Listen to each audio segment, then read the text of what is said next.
Հաշվետու ժամանակաշրջանը ընտրում ենք 2025 թվական եւ հայտարարետու հանդիսանալու հիմքը ՀՀ ռեզիդենտ հանդիսացող ՀՀ քաղաքացի։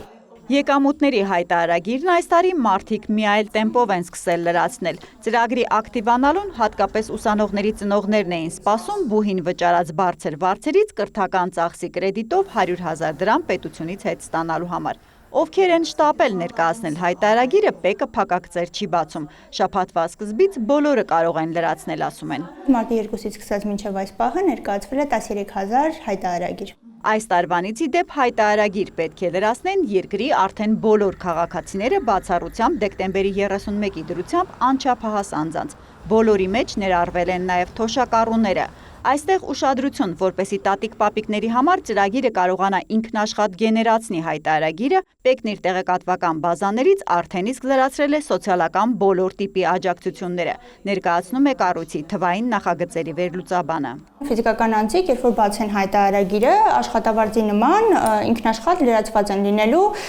նպաստները, կենսաթոշակները, սոցիալական օժանդակությունները եւ բացի այդ նաեւ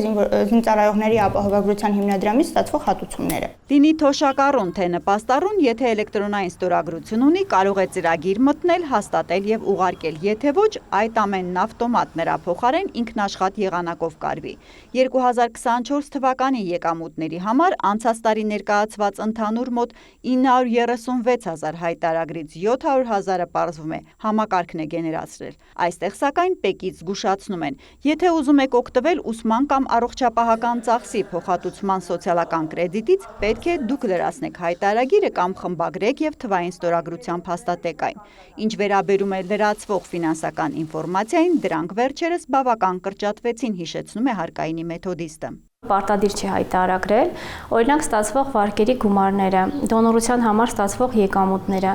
աշխատանքային պայմանագրի կամ կամավոր աշխատանքի մասին օրենքի շրջանակներում ստացվող փոխհատուցման գումարները, ինչպես օրինակ գործուղման ծախսերի փոխհատուցման գումարները։ Փոփոխության համաձայն ընտանիքի անդամ համարվողներից ստացվող չհարկվող եկամուտները պարտադիր չէ հայտարարագրել։ Ընտանիքի անդամն այս դեպքում ոչ միայն ամուսինը, ծնողներն ու երեխաներն են, այլև պապ, թոռն ու քույր եղբայրը անկախ տարիքից, նույնիսկ եթե 5 միլիոն դրամ են նվիրել կամ ժառանգել։ Այլ անձից ստացած եկամուտների համար 1 միլիոն դրամի շեմ է սահմանվել։ Դրանից պակաս չհարկվող եկամուտները նշելու կարիք չկա, բայց կան նաև պարտադիր լրացվողներ, օրինակ այգու վաճառքից ստացած փողը, թվարկում է Լուսինե Սարգսյանը։ Եթե հողամասը վաճառես ֆիզիկական անձը, ուրիշ ֆիզիկական անձի պետքա հայտարարագրի։ Ճիշտ է, չհարկվողա, բայց պետքա լրացնել հայտարարագրում։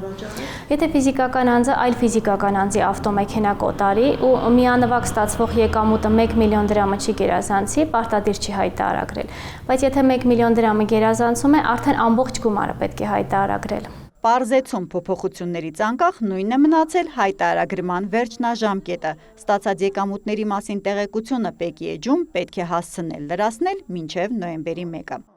Հերմինե Բաղդասարյան, Հովհաննես Քյոսեյան, լուրեր։